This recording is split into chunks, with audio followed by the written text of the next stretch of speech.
बहुत बड़ी गिरफ्तारी है। अगर सियासी लिहाज से देखा जाए तो इमरान खान साहब की एक बहुत बड़ी गिरफ्तारी थी और अगर मज़हबी लिहाज से देखा जाए तो इंजीनियर मोहम्मद अली मिर्ज़ा की गिरफ्तारी एक बहुत बड़ी गिरफ्तारी है। क्यों क्या ऐसा बयान दिया इंजीनियर साहब ने कि इस बार दोबारा से मसला खड़ा हो गया? का पॉडकास्ट जो है वो रिकॉर्ड हुआ।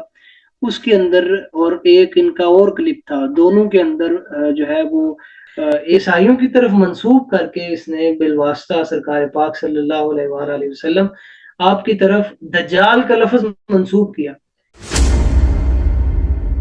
कि ईसाई ये समझते हैं कि सरकार ये है। वो ऐसा कौन-सा दस्ते-शफ़क़त था जो पहले था लेकिन अब नहीं है और उसकी ना होने की वज़ह से इंजीनियर साहब गिरफ्तार हुए? मैं आप अब एंड रिज़ल्ट क्या चाहते हैं? क्योंकि अब गिरफ्तारी तो हो चुकी है 295 सी का भी पर्चा कट चुका है और उसकी जो सज़ा है वो जो है वो सज़ाए मौत है। तो एंड रिज़ल्ट आप लोगों की यही है कि सज़ाए मौत होनी चाहिए या कोई रिलीफ़ के हवाले से या अगर कोई सॉफ्टवेयर अपडेट कर दिया जाए इस हवाले से मंज़ूर है आप सबको? जो शरई हुक्म है, उलमा का काम होता है शरई हुक्म को बयान करना। हुँ। जो गुस्ताख़ रसूल होता है, उसकी तौबा हम कबूल नहीं कर सकते। अस्सलाम वालेकुम जी, नाज़रीन इकराम इस वक़्त की सबसे बड़ी जो ब्रेकिंग न्यूज़ है, वो इंजीनियर मोहम्मद अली मिर्ज़ा के हवाले से है। इंजीनियर मोहम्मद अली मिर्ज़ा को गिरफ्तार कर लिया गया है। सोर्सेज़ के मुताबिक बताया जा रहा है कि उनको 3 एमपीओ के तहत गिरफ्तार किया गया है। उनका हालिया कोई मुतनाज़ा बयान था जिसकी बेसिस के ऊपर कि कोई इंतशार ना फैले इसी बेसिस के ऊपर उनको जो है वो गिरफ्तार कर लिया गया है। हमारे साथ स्क्रीन पर मौजूद हैं हुमैर अली कादरी साहब जो कि इंजीनियर मोहम्मद अली मिर्ज़ा के हवाले से काफ़ी एक्टिव रहते हैं। इससे कबल पीर साहब थे, अल्लाह पाक उनको जन्नतुल फ़िरदौस में आला मुक़ाम अता फ़रमाए। वो भी काफ़ी एक्टिव रहते थे। अब ये शागिर्द हैं उनके और इन्होंने उन्हीं के नक्शे कदम पर चलना शुरू किया है और इंजीनियर मोहम्मद अली मिर्ज़ा को यकीनी तौर पर टफ़ टाइम दे रहे हैं। और आज जो गिरफ्तारी हुई है इंजीनियर मोहम्मद अली मिर्ज़ा की, सबसे पहले जो एप्लीकेशन देने वाली शख्सियत है वो हुमैर अली काज़ी साहब हैं। इन्हीं से बातचीत करते हैं। अस्सलाम वालेकुम सर। वालेकुम सलाम व रहमतुल्लाह जी। सर कैसे हैं? अल्हम्दुलिल्लाह, आपका क्या हाल है जी? खैरियत से हैं? अल्हम्दुलिल्लाह, ज़बरदस्त। बताइएगा हुमैर भाई के ये क्या सूरत-ए-हाल है? क्यों गिरफ्तार किया गया है इंजीनियर साहब को? जी, आप जानते हैं कि ये जो शख्सियत है, मैं शख्सियत तो नहीं है कहना चाहता, ये कंट्रोवर्शियल एक शख्सियत है हर हवाले से, हर स्कूल ऑफ थॉट के लिए ये एक मुतनाज़िर शख्सियत है और अब तो स्कूल ऑफ थॉट से भी बाहर आके ये हर मज़हब के लिए मुतनाज़िर शख्सियत बन गए हैं। पहले इनके बहुत सारे बयानात थे, 2023 के अंदर थाना सिटी जेलम जो इनका मशीन वाला नंबर 1 में जिनकी रिहाइश है, उसके करीब जो एक थाना है, उसमें 2023 में भी मेरी मुद्दइयत में मुकदमा दर्ज हुआ, 16 एमपीओ का। उसके बाद कोर्ट से फिर इसकी मैं थोड़ा-सा पस-ए-मंज़र अगर आप इजाज़त दें तो मैं जी, जी, बिल्कुल, बिल्कुल। थोड़ा-सा बयान कर दूँ। तो उसमें 16 एमपीओ का पर्चा दायर हुआ, उसके बाद ये कोर्ट में चला। कोर्ट ने फिर ज़िम्मेदारियों के अंदर इसके 295 ए, 295 बी और 298 ए ये दफ़ात शामिल की जो कि नाक़ाबिल ज़मानत थी। लेकिन हुँ, इसकी गिरफ़्तारी उस वक़्त नहीं की गई, मैं नहीं कहना चाहता कि किस वजह से नहीं की गई।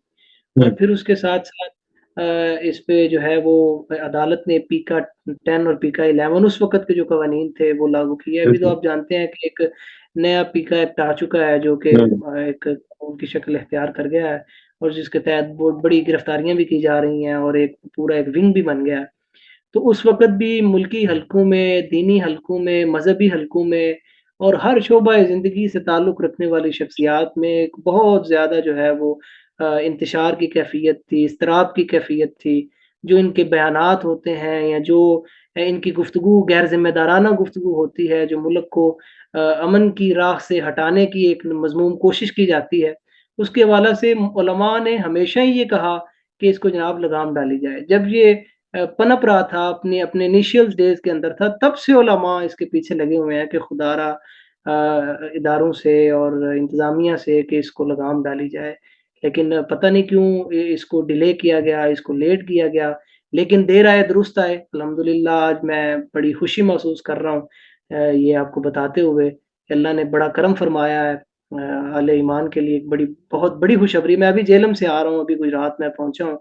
तो अभी अल्हम्दुलिल्लाह गिरफ्तारी करवा के, उसे जेल भिजवा के और उसके वो मामलात सारे करके अल्हम्दुलिल्लाह मैं आया हूँ। अच्छा उमैर भाई मुझे बताइएगा कि इस बार का जो केस है या जो क्या वजह है पर्चा करवाने की या गिरफ्तारी करवाने की, वो सारी डिटेल बताइएगा। क्या ऐसा बयान दिया इंजीनियर साहब ने कि इस बार दोबारा से मसला खड़ा हो गया? हालिया दिनों में ना जी इनका एक आई थिंक सो पॉडकास्ट जो है वो रिकॉर्ड हुआ। उसके अंदर और एक इनका और क्लिप था, दोनों के अंदर जो है वो एक जैसे जुमले बोले गए। मैं तो अब जुमले वो दोहरा तो नहीं सकता, लेकिन आपके नाज़रीन के लिए मैं ज़रूर उसको बताना चाहूँगा कि इसने ईसाइयों की तरफ मंसूब करके कहा, अगर आप कहेंगे तो मैं लिंक दे दूँगा, आप उसको साथ अटैच कर दीजिएगा। ईसाइयों की तरफ मंसूब करके इसने बिलवास्ता सरकार पाक सल्लल्लाहु अलैहि वसल्लम आपकी तरफ दज्जाल का लफ़्ज़ मंसूब किया कि ईसाई ये समझते हैं कि सरकार ये है, और फिर उसको कहा कि मेरा इस्लाम इजाज़त देता है कि मैं उसकी बच्चियों से शादी करूँ। पहली बात तो ये है जो हमने इदारों के आगे भी रखी, इनके इंतज़ामिया के आगे मैं बात कर रहा हूँ, कि पहली बात तो ये है कि ईसाई मज़हब या ईसाई लिटरेचर के अंदर कोई ऐसी बात मौजूद ही नहीं है, सिरे से मौजूद ही नहीं है। हुँ, कि जिसके अंदर आप सल्लल्लाहु अलैहि वाला आपकी शानों का ज़िक्र मिलता है उनकी किताबों के अंदर, हुँ, लेकिन आपकी इतनी बड़ी गुस्ताखी का ज़िक्र नहीं मिलता, बिल्कुल नहीं मिलता, उलमा इससे वाकिफ़ हैं। हुँ, इसने यूँ वो मंसूब करके और वो जुमला कहा जो कि हर मुसलमान के लिए जो है वो काबिल एतराज़ था, और सिर्फ़ मुसलमानों के लिए नहीं, हमने आज ये बात भी की वहाँ पर। पीर उस्मान अफ़ज़ल कादरी साहब जो पीर अफ़ज़ल कादरी साहब के बड़े साहबज़ादे हैं और जानशीन हैं, उन्होंने ये बात फ़रमाई कि जनाब ये बात तो बात की बात है कि ईसाइयों ने ये कहा या नहीं कहा। हुँ, ईसाइयों की बस्तियाँ यहाँ पर बड़े पुरअमन अंदाज़ के अंदर पूरे मुल्क में रह रही हैं, और वो उन्हें एक मिनॉरिटी का हक हासिल है और उन्हें पूरे हकूक का जो है वो हासिल हैं, और मुसलमान बतौर अक़लियत उनका बड़ा एहतराम करते हैं और उनके हुँ, साथ कोई ऐसा मामला नहीं है, अमन-ओ-अमान वाला मामला है। हुँ, लेकिन इनके इस हालिया बयान की वजह से अगर कोई मुसलमानों और ईसाइयों के अंदर तसादुम हो जाता है, तो उसका ज़िम्मेदार कौन है? हुँ, ये भी तो एक इदारों को सोचने वाली बात है कि इसकी इतनी जो है वो लगाम बिल्कुल छोड़ दी गई है कि इसने इतना बड़ा बयान दे दिया, और ईसाइयों और मुसलमानों को जो कि साल हर साल से जब से पाकिस्तान वजूद में आया, वो दोनों इकट्ठे रह रहे हैं और बड़े पुरअमन अंदाज में रह रहे हैं। हुँ, उस अमन को खराब करने के लिए इन्होंने ये जो जुमला कहा, अल्लाह ना करे, खुदा ना खास्ता, अगर ईसाइयों और मुसलमानों के दरमियान इस बात पर तसादुम शुरू हो जाए जो शऊर नहीं रखते उन लोगों के दरमियान, तो फिर कौन ज़िम्मेदार है? तो हुँ, ये बातें भी हमने की, और फिर इसी वजह से जब इंतज़ामिया ने और इदारों ने रज़ामंदी का इज़हार किया हमारे साथ कि हम इस पर जो है वो मुकदमा दर्ज करने के लिए तैयार हैं, क्योंकि अब अगर ऐसा ना होता तो हम पहले भी ऐलान भी कर चुके, हम अपनी वेबसाइट्स पर नशर भी कर चुके कि इस दफ़ा फिर मुल्कगीर एहतजाज होना था। क्योंकि अब पानी जो है वो सिर से ऊपर क्रॉस कर गया था, अब तो बिल्कुल बर्दाश्त की कोई गुंजाइश ही नहीं थी इन जुमलों का। अब उसके बाद हम क्या कर सकते हैं कि सरकार के बारे में इतने हल्के जुमले और इतने गुस्ताखाना लफ़्ज़ को बोल जाए, तो हुँ, उलमा का क्या किरदार, बाकी उनका क्या किरदार बचता है कि इस बात पर भी वो पैरा ना दे सकें, मूसे रिसालत पर भी वो पैरा ना दे सकें। हुँ, तो इस दफ़ा जब उन्होंने इदारों ने भी भाँपा, इंतज़ामिया ने भी, कि अब भई पानी सर से क्रॉस कर गया है और अब उलमा की बात को मानना पड़ेगा। तो हुँ, फिर जब उन्होंने रज़ामंदी का इज़हार किया, तो फिर ये हमारी रिक्वेस्ट थी कि आप एफआईआर से पहले इन्हें गिरफ्तार करें।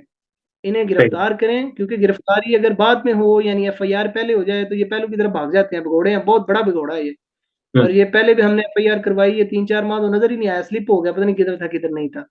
तो इस सही दफ़ा है। भी अगर हम एफआईआर पहले करवा देते तो ये स्लिप हो जाता, तो हुँ, फिर मेरा ख़्याल है कि उस एफआईआर ने भी बेमाना और बेमकसद जाना। ये बंदे को मौका मिल जाता है। तो ये हिफ्ज़ मा तकद्दुम के तहत मैं बताना चाहता हूँ कि ये गिरफ्तारी हुई है जी। अच्छा।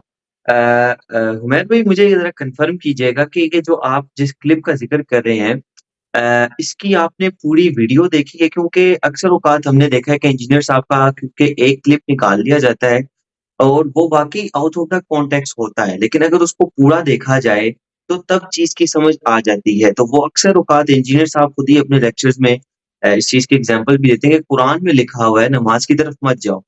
तो अब अगली जो लाइन है वो ये है कि अगर तुम नशे की हालत में हो, तो आप जो बात कर रहे हैं, जिस क्लिप की बात कर रहे हैं कि आया वो आपने पूरा देखा है, वो पूरा आउट ऑफ द कॉन्टेक्स्ट था या नहीं था? ये ज़रा कन्फर्म कीजिएगा। देखें, बाज़ लाइनें और बाज़ बातें और बाज़ फ़िक्रे वो ऐसे होते हैं कि उनका ना पिछले फ़िक्रे से कोई ताल्लुक होता है, ना अगले फ़िक्रे से कोई ताल्लुक होता है। हुँ, पीछे क्या चलता आ रहा है, आगे क्या चलेगा, ये मायना नहीं रखता। हुँ, एक चीज़ बड़ी वाज़ेह होती है, यानी एक बहुत बड़ा पैराग्राफ लिखा हुआ है हुँ, और उसमें ये लिखा हुआ है कि मेरी सेहत बख़ैर व आफ़ियत है। तो हुँ, अब इस जुमले का ना पीछे से कोई ताल्लुक है, ना आगे से कोई ताल्लुक है। हुँ, ये जुमला अपनी हैसियत खुद रखता है। सही है। जो इन्होंने गुस्ताखी की, जो इनका अभी क्लिप हमारे सामने आया, हुँ, उसमें जो जुमला था, वो बिल्कुल वाज़ेह था और वो अपनी हैसियत खुद रखता था, गुस्ताखी के बिल्कुल, एतबार से।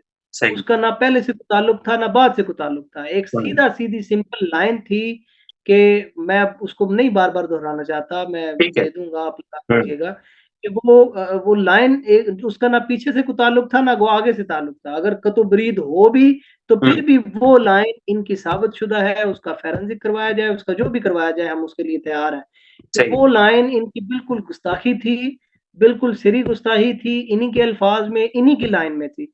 उसका ना पहले से कोई ताल्लुक हो सकता है, अगर पहले ये आयतें भी पढ़ रहे हों, पहले ये कुरान भी पढ़ रहे हों और बाद में भी ये हदीसें सुना रहे हों। लेकिन ये जो जुमला है, ये काबिल माफ़ी नहीं है, ये बहुत बड़ा काबिल एतराज़ और काबिल तशवीश और पाकिस्तान ने इस्लामियाने दुनिया के लिए, इस्लामियाने आलम के लिए बिल्कुल काबिल बर्दाश्त नहीं है जी, बहुत बड़ी गुस्ताखी है सरकार की। सही हो गया। मेहर भाई एक मज़ीद सवाल है कि क्योंकि तमाम तर इस्लामी जमातें या मज़हबी जमातें हैं, उनको इंजीनियर मोहम्मद अली मिर्ज़ा से जो है वो मसला दरपेश रहता है। तो अक्सर औक़ात क्योंकि हमारा इंटरैक्शन रहता है तमाम तर जमातों के साथ, तो वो कहते हैं कि इंजीनियर साहब के ऊपर कोई दस्ते शफ़क़त है। तो क्योंकि आपने इससे कब्ल कई एक एफआईआर्स वग़ैरह कटवाई हैं इंजीनियर साहब के ऊपर और आपने खुद ही कहा कि कोई गिरफ्तारी नहीं हो सकी, तो वो ऐसा कौन-सा दस्ते शफ़क़त था जो पहले था लेकिन अब नहीं है और उसकी ना होने की वज़ह से इंजीनियर साहब गिरफ्तार हुए? मैं आपको बताना चाहता हूँ कि मैं किसी दस्ते शफ़क़त का ज़िक्र नहीं करूँगा।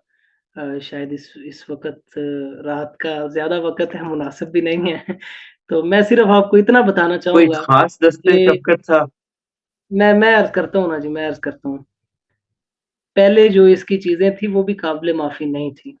बिल्कुल। लेकिन फिर भी इसे कहीं न कहीं से कोई न कोई गैप, कोई न कोई कुछ चीज़ मिल जाती है। देखें, हर एक बंदे के ताल्लुकात होते हैं, मामलात होते हैं। हुँ, लेकिन एक बात याद रखी जाए, मैं आपके तवज्जुह से जो भी सुन रहा है उसको बताना चाहता हूँ हुँ, कि इस्लाम सुप्रीम लॉ है, इससे बेशक, ऊपर कुछ भी नहीं है। जो भी बिल्कुल, दस्ते-शफ़क़त हो, जो कुछ भी हो, सरकार की इज़्ज़त से ऊपर कुछ भी नहीं है।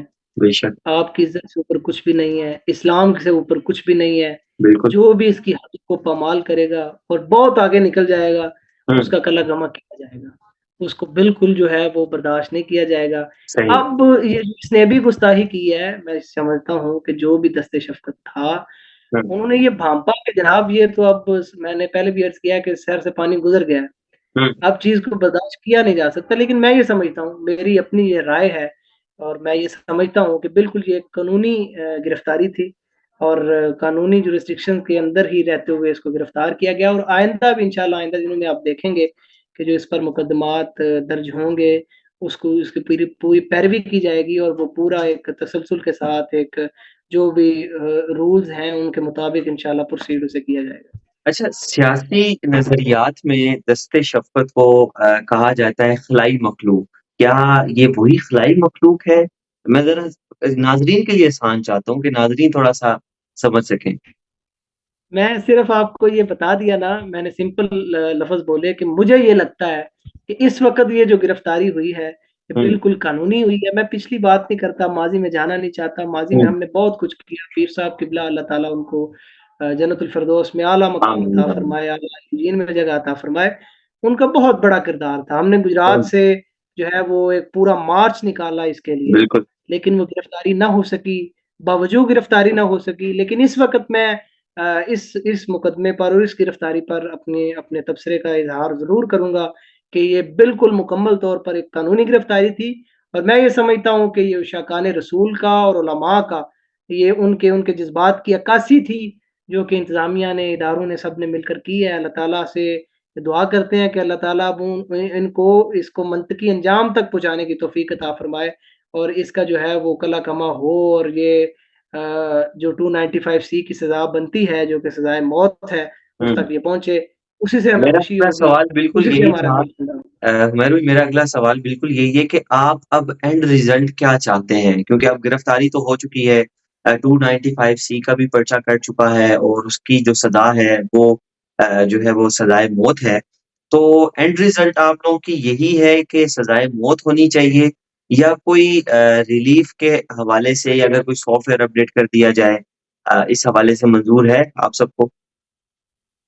देखें जो शरई हुक्म है उलमा का काम होता है शरई हुक्म को बयान करना। हुँ, अब उस पे अमल करना ना करना ये होना या ना होना ये ज़रा बाद की बातें हो जाती हैं। सही। शरई हुक्म ये है कि जो गुस्ताख़ रसूल होता है चूँकि उलमा ने इसके बारे में फतवाजात जारी कर दिए कि ये गुस्ताख़ रसूल है। हुँ। जो गुस्ताख़ रसूल होता है उसकी तौबा हम कबूल नहीं कर सकते। ना मुआशरे के अंदर उसकी तौबा क्या को कबूल इस्लाम किया में जा उसकी तौबा कबूल है या नहीं है? मैं अर्ज़ करता हूँ ना, मैं अर्ज़ करता हूँ। हमारे लिए यही हुक्म है कि हमने यानी हमारी अदालतों ने, हमारे कानून ने उसे सज़ाए मौत ही देनी है। कल क़यामत के दिन उसका और अल्लाह ताला का क्या मामला बनता है, कल क़यामत के दिन उसके साथ क्या होता है, ये अल्लाह ताला को पता है।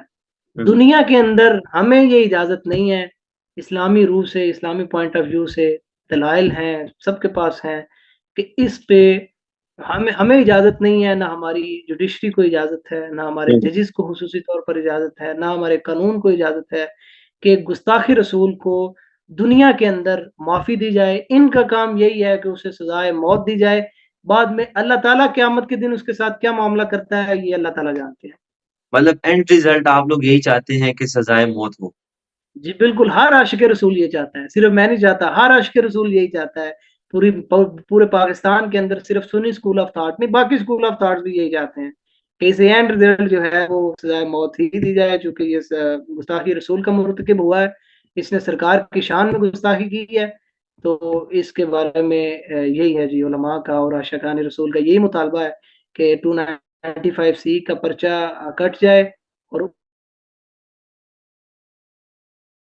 जी नाज़रीन इकराम, आपने गुफ्तगू सुनी, ये थे उमैर अली कादरी साहब, जिन्होंने अभी रिसेंटली मुकदमा दर्ज करवाया और इनका यही कहना है कि हमें जो है इंजीनियर मोहम्मद अली मिर्ज़ा का जो एंड रिज़ल्ट है गिरफ्तारी के बाद, वो सज़ाए मौत ही सुनना है। ये तमाम तर गुफ्तगू इन्होंने की। यहाँ पर एक चीज़ ऐड करूँगा कि ये एक बहुत बड़ी गिरफ्तारी है।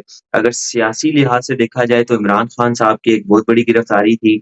और अगर मज़हबी लिहाज़ से देखा जाए, तो इंजीनियर मोहम्मद अली मिर्ज़ा की गिरफ्तारी एक बहुत बड़ी गिरफ्तारी है क्योंकि यूथ जो है या जो तमाम तर मज़हबी स्कॉलर्स हैं, उनके नज़दीक ये बंदा जो है इंजीनियर मोहम्मद अली मिर्ज़ा साहब, अ, जो है वो एक अहम तरीन शख्सियत हैं और तमाम ही मकतबा फ़िक्र को इनसे मसले जो हैं वो दरपेश रहते हैं।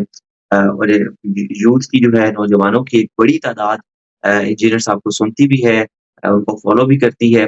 तो यही कहूँगा कि हमारे जो इदारे हैं बड़े जो है वो काबिले इज़्ज़त हैं, काबिले तारीफ़ हैं और जो भी फ़ैसला करेंगे वो इंसाफ़ पर मबनी होगा और इंशाअल्लाह हम उम्मीद करते हैं कि पाकिस्तान अमन का जो है वो राही रहेगा इंशाअल्लाह। मुझे दें इजाज़त। अल्लाह हाफ़िज़।